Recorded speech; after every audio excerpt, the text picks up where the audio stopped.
प्रतीक दिल्ली में joint family के साथ रहता था, लेकिन जॉब की वजह से अपनी माँ के साथ दूसरे शहर में शिफ्ट हो जाता है, जहाँ उसकी प्रीति के साथ लव मैरिज हो जाती है, जिस पर बहू को नापसंद करते हुए उसकी माँ पूरा समय प्रीति को परेशान करने के तरीके निकालती रहती है।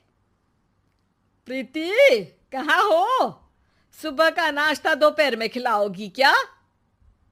इसमें प्रीति और प्रतीक ऑफिस जाने के लिए तैयार हुए कमरे से बाहर आते हैं, जिसे देख सास प्रीति पर भड़कने लगती है। महारानी, तुम सुबह सुबह तैयार होकर घर का सारा काम छोड़कर कहाँ चल दी?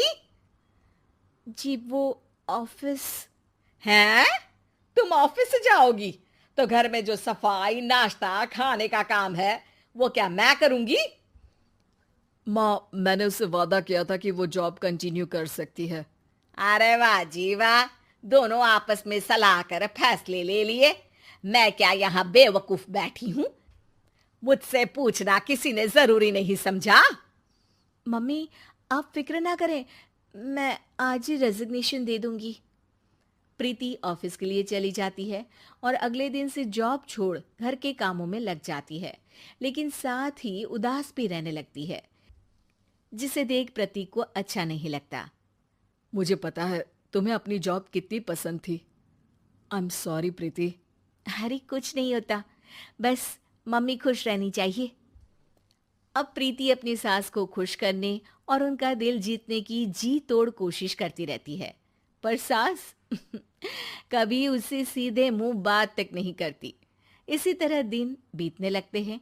एक शाम प्रतीक ऑफिस से परेशान घर वापस आता है। माँ, चाची का फोन आया था। दादी की तबीयत बहुत खराब है, हमें दिल्ली जाना होगा। पति की बात सुन प्रीति तो पैकिंग शुरू भी कर देती है, पर माँ वहीं बूत बनी खड़ी रह जाती है। लगता है मम्मी अपनी सास से बहुत प्यार करती हैं, तभी उनके बीमार होने की खबर सुन शॉक में आ गई। ये प्यार नहीं, परेशानी है। तुम तो ऐसे सोचो कि अब से जब तक दिल्ली में हो तुम्हारे अच्छे दिन शुरू। अच्छा, ऐसा क्या है दिल्ली में? वो तुम्हें कुछ ही घंटों में पता चल जाएगा। सास के रिएक्शन और पति की बात से कंफ्यूज्ड प्रीति दोबारा पैकिंग में लग जाती है, जिसके बाद कुछ घंटों का सफर तय कर तीनों दिल्ली पहुंच जाते हैं, जहां घर के अंदर पहुंचते ही लोगों की भीड़ देख प्रीति परेशान हो जाती है। हे भगवान, इतनी भीड़! प्रतीक, कहीं तुम्हारी दादी को कुछ हो तो नहीं गया ना? पागल, ये भीड़ नहीं, मेरा परिवार है। क्या? इसे तुम परिवार कहते हो? अरे इसे तो जिला घोषित कर देना चाहिए। तुम्हारा परिवार का तो अपना पर्सनल बिग बॉस बन सकता है। हैरान परेशान प्रीति परिवार वाले सदमे से बाहर निकली भी नहीं होती कि सिर पर पल्ला रखे शांत तरीके से सबके साथ बात करते हुए अपनी सास को देख उसे दूसरा सदमा लग जाता है। हाय राम, ये मम्मी का ऐसा भी कोई रूप है? ये तो मुझे पता ही नहीं था। ये तुम्हारी सास का ससुराल है। तभी प्रतीक की बहन बोल पड़ती है। यहाँ आपको ऐसी ऐसी चीजें देखने मिलेंगी जो सपने में भी सोची नहीं होंगी। हाँ, ये कुछ दिन तो बहुत इंटरेस्टिंग लग रहे हैं।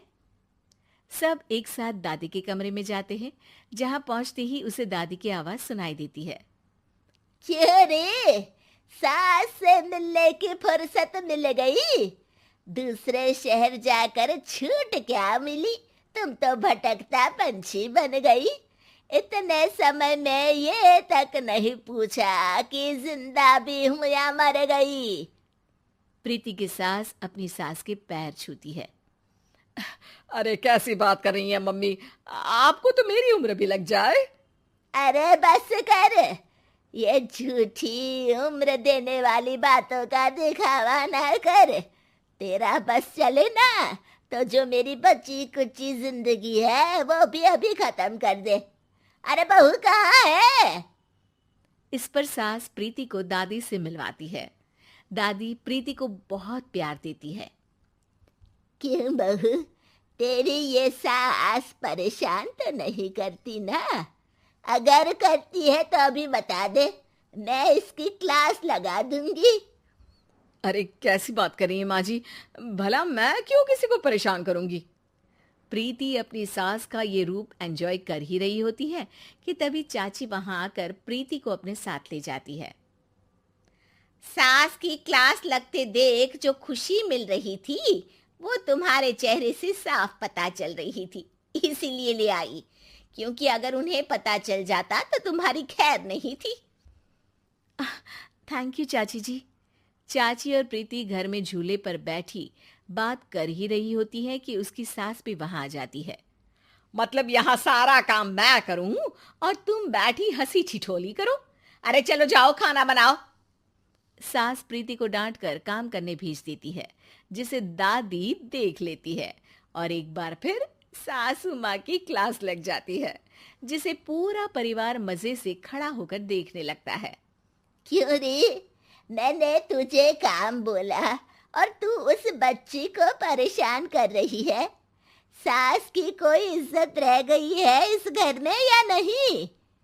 यहाँ खुद की सास होते हुए भी ज्यादा बड़ी बन रही है। अब नहीं मम्मी जी, मैं तो बस थोड़ी मदद के लिए बोल रही थी। सास रसोई में जाकर काम करने लगती है और दादी प्रीति को लेकर वहां से चली जाती हैं। इसी तरह एक हफ्ता बीत जाता है, जिसमें दादी अपनी बहू को डर, इज्जत और प्यार का फर्क समझाती रहती है और प्रीति उसका मजा लेती है। वापस जाते हुए दादी प्रीति और उसकी सास दोनों को अपने पास बुलाती है। मेरी बहू जिद्दी और अड़ियल है, इसलिए उससे हमेशा सही काम करवाने के लिए मुझे सख्ती करनी पड़ती है। लेकिन तुम्हारी बहू अच्छी है, तेरी खुशी के लिए वो अपनी जॉब और सपने भी छोड़कर घर में बैठी है। अपनी बहू के साथ प्यार से रहो। और प्रीति, अगर अभी भी तुम्हारी सास परेशान करे ना, तो फिर तुम्हें पता चल ही गया है कि शिकायत कहाँ करनी है। जी, अपनी सास की ससुराल में उनकी सासू माँ के पास।